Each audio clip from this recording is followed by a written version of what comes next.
Sofonias, capítulo de número 3, a partir do verso de número 1, a palavra de Deus, ela diz assim: Ai da rebelde manchada, da cidade opressora. Não ouve a voz, não aceita o castigo, não confia no Senhor, e nem se aproximou seu Deus. Pesado, não é? Os seus príncipes são leões rugidores no meio dela. Os seus juízes são lobos da tarde que não deixam os ossos para o outro dia. Ou seja, as autoridades de Judá, de Israel, de Jerusalém, eram como lobos devoradores que extorquiam, se aproveitavam do povo e que não deixava nada para o outro dia. Eles eram vorazes na sua corrupção. Versículo de número 4. Os seus profetas são levianos, criaturas aleivosas, desprezíveis, reprováveis. Os seus sacerdotes profanaram o santuário e fizeram violência à lei. O Senhor é justo no meio dela. Ele não comete iniquidade. Cada manhã traz o seu juízo à luz. Nunca falta, mas o perverso não conhece a vergonha. Exterminei as nações, as suas torres estão assoladas.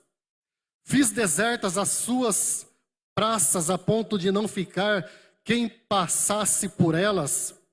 As suas cidades foram destruídas, até não ficar ninguém, até não haver quem as habite. Eu dizia, certamente me temerás e aceitarás a correção, e assim a sua morada não será destruída, conforme o que eu havia determinado. Mas eles se levantaram de madrugada, corromperam todas as suas obras. Portanto, esperai-me a mim, diz o Senhor, do dia em que eu me levantar para o despojo, porque o meu juízo é ajuntar as nações e congregar os reinos, para sobre eles derramar a minha indignação e todo o ardor da minha ira, porque toda esta terra será consumida pelo fogo do meu zelo. Porque então darei lábios puros aos povos, para que todos invoquem o nome do Senhor, para que o sirvam com o mesmo espírito. Além dos rios da Etiópia, os meus zelosos adoradores, a filha da minha dispersão, me trarão sacrifício. Naquele dia, não te envergonharás de nenhuma das tuas obras, com que te rebelaste contra mim. Porque então tirarei do meio de ti os que exultam na sua soberba, e nunca mais te ensoberbecerás no meu santo monte. Preste bem atenção agora nos versículos de número 12 e 13, aonde nós construiremos aquilo que o Espírito de Deus ministrou ao meu coração. Mas deixarei no meio de ti um povo humilde e pobre, e eles confiarão no nome do Senhor. O remanescente de Israel não cometerá iniquidade, nem proferirá mentira, e na sua boca não se achará língua enganosa, porque serão apacentados, deitar-se-ão, e não haverá quem os espante. Mas deixarei no meio de ti um povo humilde e pobre, e eles confiarão no nome do Senhor. Aleluia. A profecia de Sofonias, ela tem um caráter de cunho imediato, a médio, curto e longo prazo, ou a curto, médio e longo prazo. Passa pelo cativeiro da Babilônia. Alguns teólogos entendem que essa profecia, ela abrange o ano 70 da era cristã, onde Jerusalém e o templo foram destruídos.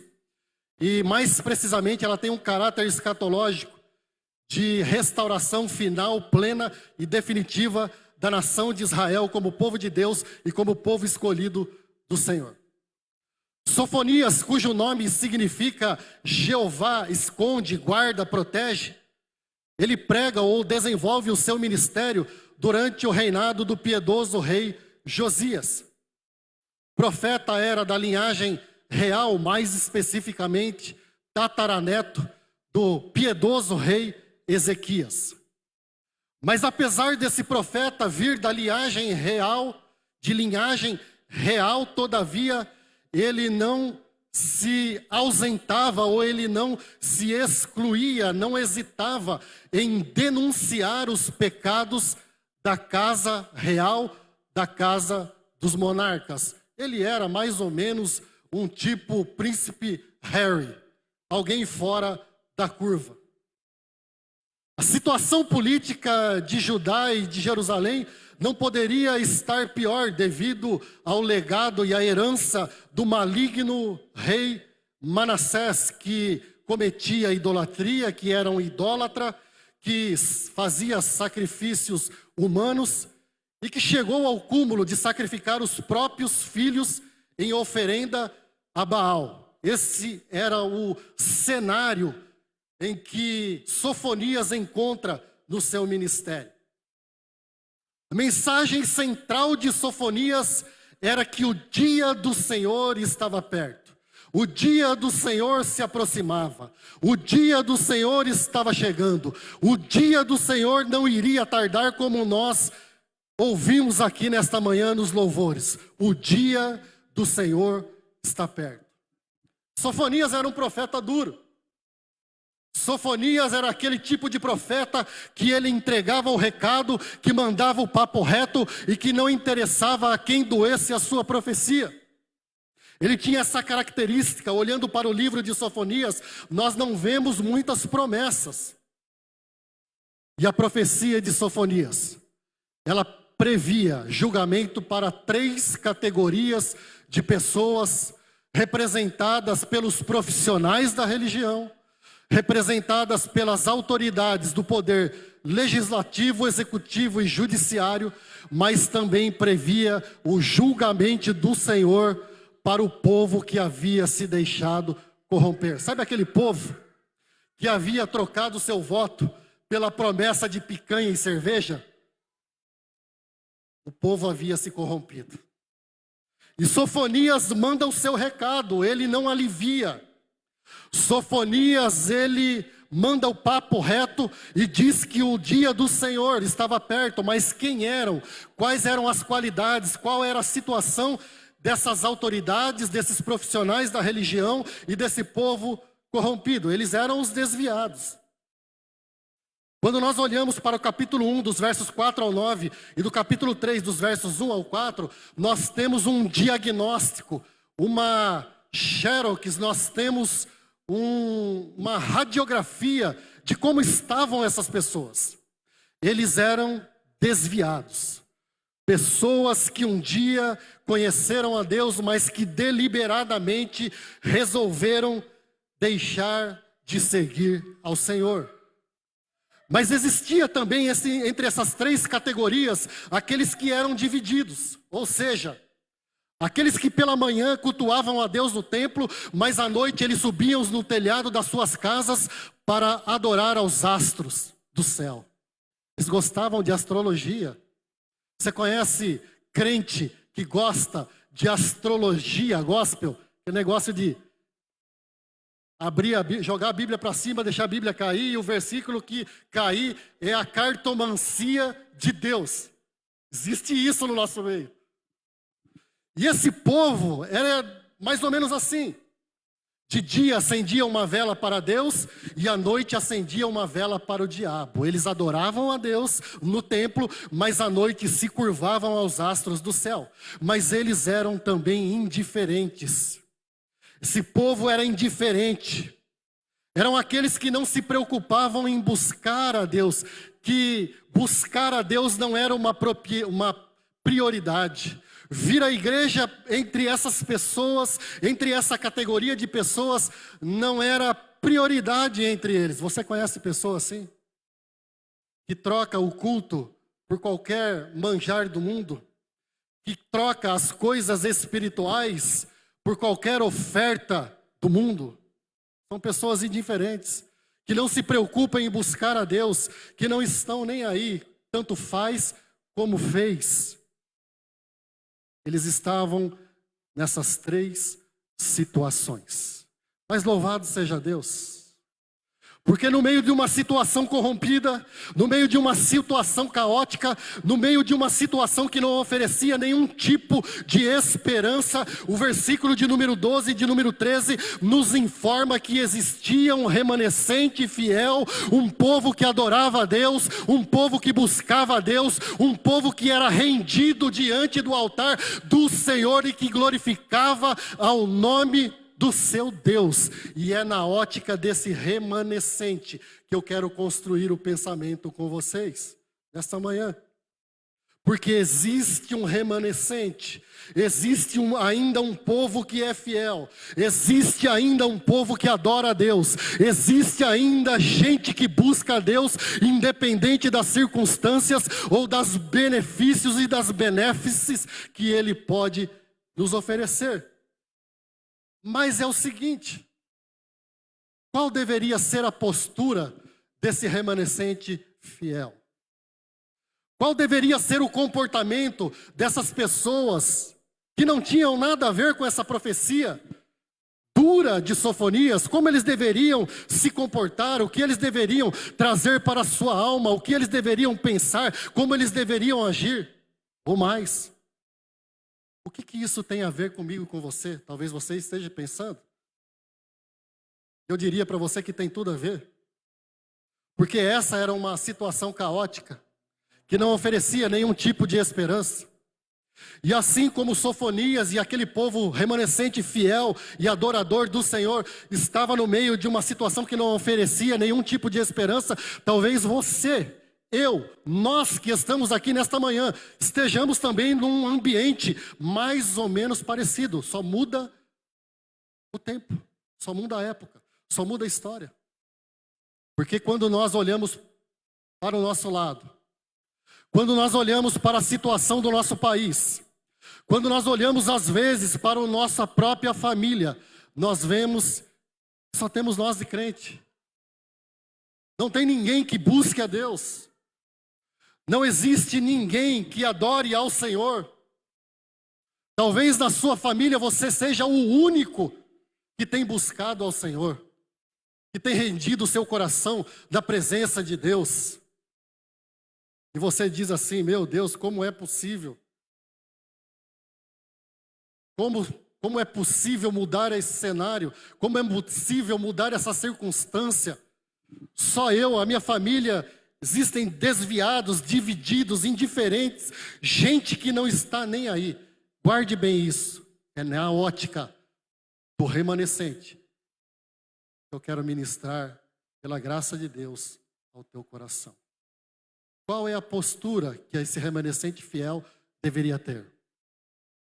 Qual é a postura que eu e você, como servos do Senhor, devemos ter diante do caos, diante da desesperança, diante de uma circunstância avassaladora, diante de uma circunstância em que nós não vemos saída, diante de uma circunstância em que nós olhamos para ela e dizemos assim: Deus, só tem eu que te sirvo aqui, será o possível que para sempre vai continuar assim? Qual é a postura que nós devemos ter? Primeiro, guarde bem o que eu vou te falar. Primeira lição que eu aprendo com esse texto: tenha paciência e deixe Deus realizar os seus propósitos. Versículo de número 8 diz assim: portanto, esperai-me, diz o Senhor, no dia em que eu me levantar. Deixa eu te dizer uma coisa: existem momentos que não tem muito o que nós fazermos. Existem determinadas circunstâncias que não tem muito o que nós fazermos. É somente orar, clamar, jejuar, buscar ao Senhor, ter paciência e esperar que Ele cumpra os seus propósitos em relação àqueles que não obedecem a Deus, em relação àqueles que são impiedosos, em relação àqueles que são desviados, em relação àqueles que são indiferentes e em relação àqueles que são divididos. Talvez pareça agressivo demais o que eu esteja falando aqui nesta manhã, mas existem momentos que não tem muito o que fazer. Somente esperar, Somente ter paciência e deixar com que Deus cumpra, realize e estabeleça os seus propósitos. Sabe por quê? Porque Deus vai agir. Você pode ter certeza que Deus vai agir. Deus vai operar. Deus vai entrar com providência. Deus vai manifestar a sua glória. Deus vai manifestar a sua graça. Deus vai manifestar o seu juízo. Deus vai pesar a mão, mas calma, sossega o teu coração, sossega a tua alma, ainda que existem pessoas na tua família, no ambiente da tua intimidade, que são desviados, divididos, que são até mesmo idólatras, indiferentes. Deus vai pesar a mão, mas quando Deus pesa a mão, era para trazer essa pessoa para junto de si, é para restaurar essa pessoa, é para tratar com essa pessoa, é para glorificar o seu nome na vida dessa pessoa e provar para mim e para você que Ele ainda continua sendo Deus, operando Deus. Quem impedirá, disse o profeta Isaías no capítulo de número 43. Existem momentos que não tem o que fazer. Existem momentos que nós temos que ter paciência e deixar Deus agir. Talvez você esteja fazendo a oração errada. Deus, tenha misericórdia. Talvez você tenha que mudar a oração e dizer assim: Deus, cumpre os teus propósitos. Se é para pesar a mão, pesa a mão, Senhor. Mas traz essa pessoa para junto de si. Traz essa pessoa para junto de mim, para adorar ao Senhor. Senhor, se for para pesar a mão, pesa, mas salva, cura, liberta, glorifica o teu nome, realiza o teu propósito, porque eu quero ver a minha família salva, Senhor. Opera, se levanta, realiza o teu querer, Senhor. Existem momentos que você vai ter que ter paciência. Deixar Deus pesar a mão. Porque quando Deus pesa a mão, é para libertar. Foi isso que Ele fez com essa nação. Para restaurar. Para salvar. Muda a sua oração. Já teve misericórdia demais. Deixa Deus pesar a mão agora. Não vai fazer mal não. Quando Deus pesa a mão, não é para destruir, para salvar, para trazer para perto dEle. Muda a sua oração. O que mais que eu aprendo com esse texto? Não perca a capacidade de alegrar-se no Senhor.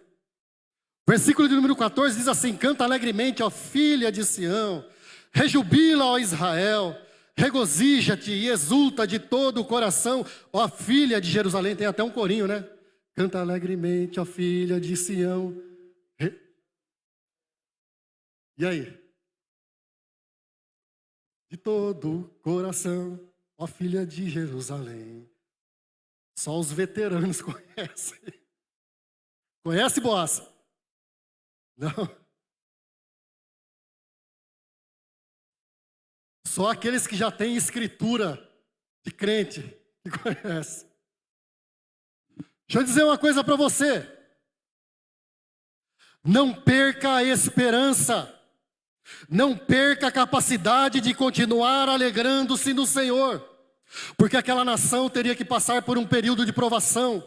Mas era só um período, porque eles deveriam continuar renovando a sua alegria, a sua esperança no Senhor, independente da circunstância crítica que eles estavam vivendo. E a alegria é algo fundamental na vida do cristão.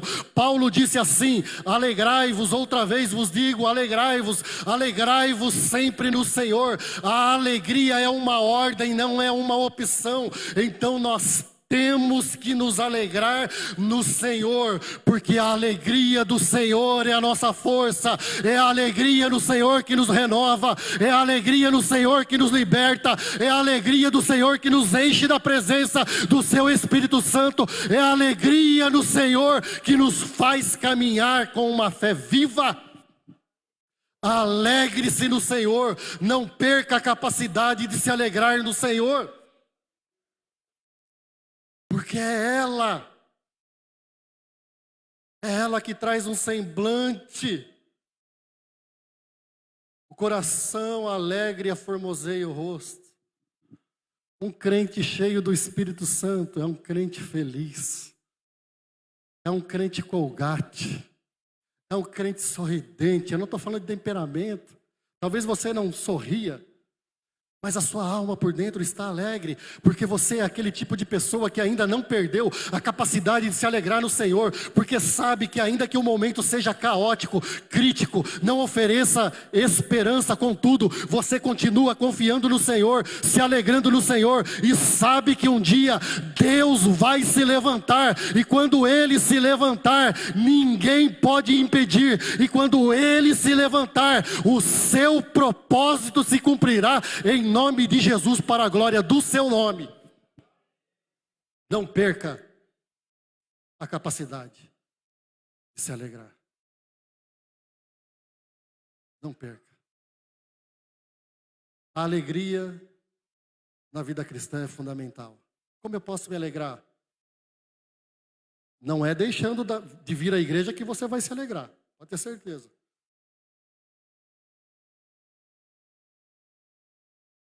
Não é deixando de priorizar as coisas espirituais que você vai ter alegria. Você ainda pode até ter uma alegria passageira. Você pode ter até uma alegria momentânea com as coisas do mundo, mas nada se compara a estar na presença de Deus, porque a alegria do Senhor renova, a alegria do Senhor fortalece, a alegria do Senhor traz esperança, a alegria do Senhor aviva a fé. E é aqui que você vai renovar a sua alegria, é aqui que você vai renovar a sua esperança, é aqui na comunhão dos santos, aonde o Senhor ordena a bênção e a vida para sempre. Ah, louvado seja o Senhor. O que mais que eu aprendo com esse texto? Não se esqueça que nós estamos olhando na ótica do remanescente fiel. Como eles deveriam se comportar em meio àquela situação. 3. E é um desdobramento da primeira lição. Não tente agir pela própria conta, mas deixe Deus te justificar. Vou repetir para você. Não tente agir por conta própria, mas deixe Deus te justificar. Verso de número 15 diz assim: pois o Senhor removerá as acusações contra você e dispersará os exércitos de seu inimigo. Primeiro, o seu inimigo não é o seu marido. O seu inimigo não é a sua esposa. O seu inimigo não é a sua filha. O seu inimigo não é o seu filho. O seu inimigo não são os seus pais e os seus familiares. Os seus inimigos são as hostes espirituais da maldade nas religiões celestiais. Então, isso é básico. Por que eu estou dizendo isso? Porque esse remanescente que era fiel, que adorava a Deus, eles estavam sofrendo, ou eles iriam sofrer ainda, as consequências daqueles que eram impiedosos, ímpios, rebeldes, desviados, indiferentes, que não queriam saber de Deus, que eram divididos. Às vezes nós sofremos as consequências de alguém da família. Aquilo que eu faço reverbera, resvala, respinga na minha família, para bem, para mal, negativa ou positivamente. E eles estavam sendo acusados e eles não mereciam essa acusação. Mas o peso da mão do Senhor iria resvalar neles também. Eles estavam no meio daquela situação caótica.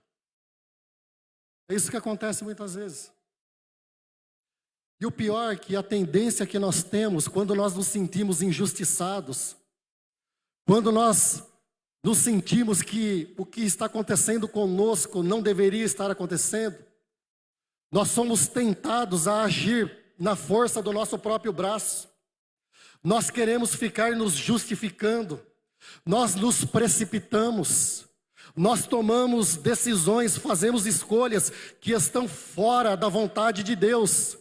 E nós queremos ficar dando razão do porquê disso, do porquê daquilo, do porquê da circunstância que nós estamos vivendo. Olha, deixa eu falar uma coisa para você.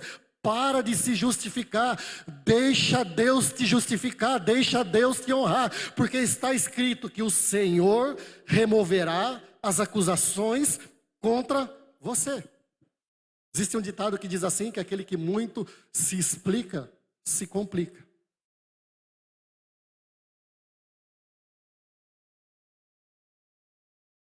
Não tente se justificar. Não tente achar uma resposta para a situação crítica, caótica e desesperançosa que você está vivendo. Você olha para sua casa, para sua família, para o seu país, misericórdia. Santo Deus.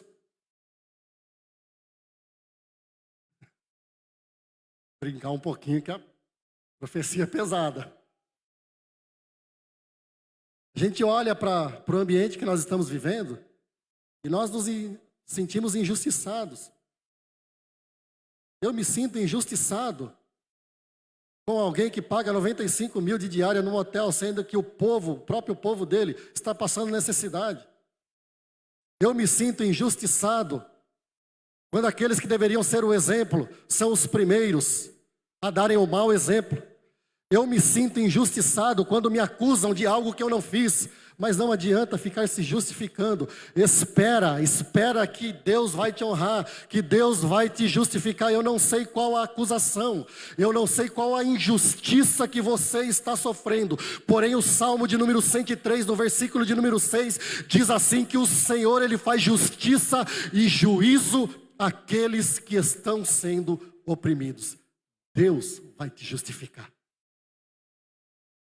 Entrega a situação na mão de Deus. Entrega a circunstância nas mãos do Senhor. Ele é especialista em honrar aquele que é fiel. Ele é especialista em honrar. E a palavra de Deus diz que Ele busca os fiéis da terra. Deixa que Deus faça justiça. Tira a tua mão dessa cumbuca. Já ouviu essa expressão? Eu que não coloco minha mão nessa cumbuca. Eu já usei muito essa expressão. Tira a tua mão dessa cumbuca. Deixa Deus agir. Não queira ajudar Deus. Deixa Deus ser Deus. Porque quando Ele se levantar, o nome dEle vai ser glorificado na tua vida.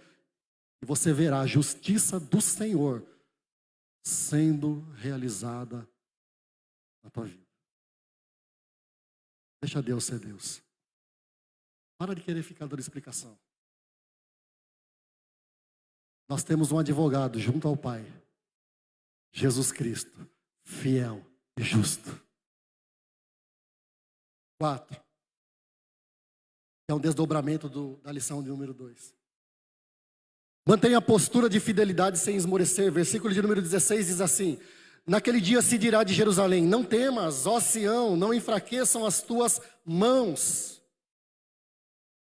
Não temas, ó Sião, não se enfraqueçam as tuas mãos. A ordem era para que eles não desanimassem. A ordem é para que eles não perdessem a esperança. A ordem é para que eles não perdessem a coragem. A ordem é para que eles não desistissem de continuar lutando contra o pecado e a oposição que estava ferrenha. E o problema é quando nós estamos enfrentando uma situação crítica e caótica, que não oferece esperança, nós somos tentados a desistir, a pendurar a chuteira, a jogar a toalha, a sair da corrida, a voltar atrás. E Hebreus diz assim que o Senhor não tem prazer naqueles que retrocedem, mas naqueles que perseveram para a salvação da sua alma. A ordem é para que eles não desistissem da sua fidelidade, da sua postura de fidelidade, para que eles não se esmorecessem, porque em determinados momentos nós nos sentimos cansados. É verdade ou não é? Existem determinados momentos que nós dizemos assim: não aguento mais, chega, vou desistir de tudo. Mas a ordem não era essa. Naquele dia se dirá a Jerusalém: não temas. Não temas, ó Sião. Não se enfraqueçam as tuas mãos. Agora pensa comigo. O remanescente eram poucas pessoas. Os fiéis adoradores do Senhor são poucos. Quem sabe é só você na sua casa, na sua família. E você olha para aquele bando de desviado, indiferente e dividido, e já pensou em desistir. A ordem é: mantenha a sua postura de fidelidade sem esmorecer. Josué estava diante de um grande desafio.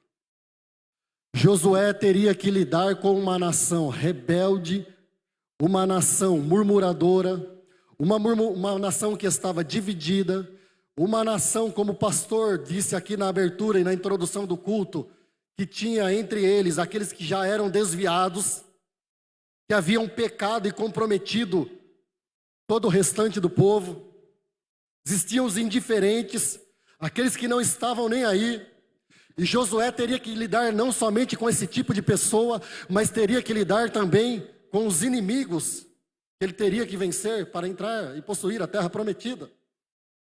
E o Senhor, conhecendo a estrutura de Josué, disse assim para Josué: não te mandei eu? Esforça-te, tenha bom ânimo, não te espantes, não te atemorizes, não queira jogar a toalha, não queira desistir da luta, não queira pendurar as chuteiras, não queira desistir do meu propósito na tua vida. Não te mandei eu? Esforça-te e tenha bom ânimo, porque o Senhor teu Deus será contigo por onde quer que andares. É o que o Senhor está falando para mim e para você. Eu estou te mandando. Eu não estou te pedindo. Eu não estou te sugerindo. Eu estou te mandando. Não temas, não te assombres, não te espantes, não desista. Continua perseverante, continua na sua postura de fidelidade, continua na sua postura de integridade, continue buscando ao Senhor, continue adorando ao Senhor, continue rendendo graças ao Senhor, continue renovando a sua alegria no Senhor, continue buscando no Senhor, porque a nossa salvação só pode vir do Senhor, e Ele está prometendo que será conosco por onde quer que nós andemos. Qual vai ser a sua postura? Qual vai ser a sua decisão? Para encerrar, não duvide achando que Deus está ausente ou que Ele está indiferente ao caos que você está vivendo. Não duvide, porque a tendência é duvidar. A reação natural é duvidar. Mas Deus, não é possível. Quanto mais eu rezo, mais assombração aparece. Quanto mais eu oro, mais piora a circunstância.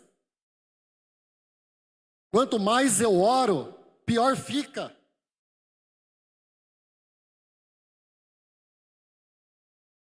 Quanto mais eu busco a sua presença, parece que as coisas vão na contramão, estão ao contrário, nada dá certo, nada se resolve. Versículo 5 e versículo 17, duas expressões.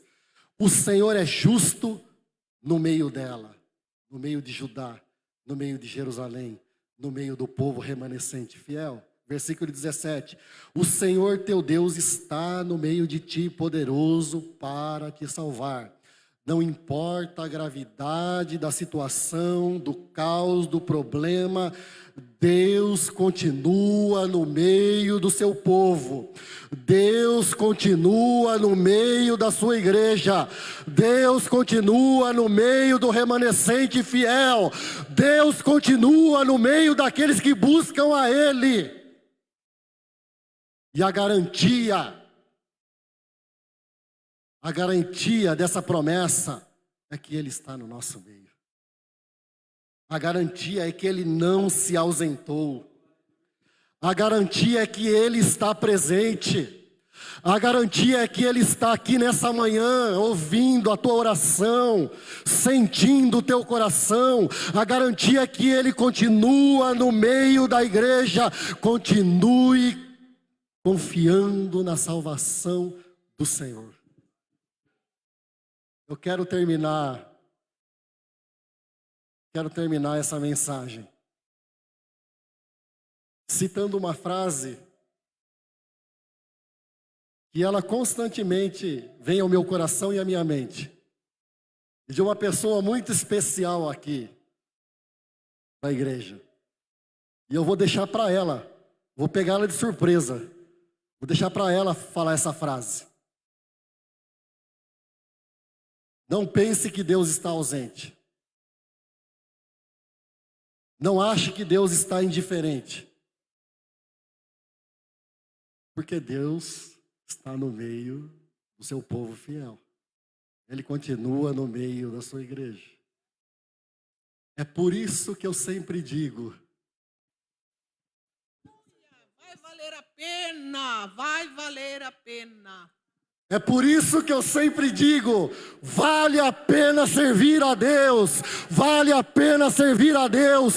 Deus está no meio da sua igreja, Deus está no meio do seu povo. Não desista, insista, continue. Não te mandei eu, não te atemorizes, não te espantes, não desista, não jogue a toalha, persevere e insista, porque Deus está no nosso meio. Louvado seja o nome do Senhor. Renove a sua alegria na presença do Senhor. Renove a sua fé na presença do Senhor, porque Ele está aqui nesta manhã para abençoar a sua vida, em nome de Jesus. Grupo de louvor. Pai, em nome de Jesus, Senhor, nós queremos que o Teu Espírito venha abençoar a vida da Tua igreja. Senhor, fortalece a vida da Tua igreja, renova a esperança, renova a fé, renova o ânimo, renova a coragem, renova, Senhor, o Teu povo nesta manhã, que nós saiamos dessa manhã, Senhor, daqui desse lugar, renovados, abençoados e cheios da presença do Teu Espírito Santo, em nome de Jesus. Glória a Deus. Deus te abençoe, um beijo no teu coração e uma boa semana. Aleluia. Fiquemos em pé, igreja.